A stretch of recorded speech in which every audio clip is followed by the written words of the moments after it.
各位早晨啊！今日咧想分享下呢個情緒價值老笠。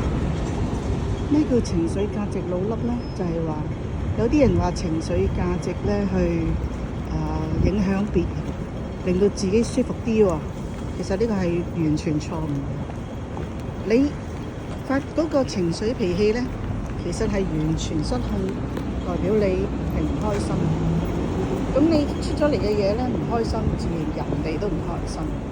所以我今朝點解咁樣講咧？因為我就係咁啱唔開心咯。但係分享完咗之後，我希望大家咧知道有人陪伴你㗎。我其實而家好敏㗎，不過情緒控制啊，人哋老笠，咁我咪情緒唔老笠自己咯。我仲要愛自己，救自己出去呢個情緒嘅火坑。最緊要啦，大家要開開心心、平平安安，星期一唔好唔開心啦，有人陪你㗎，係咪？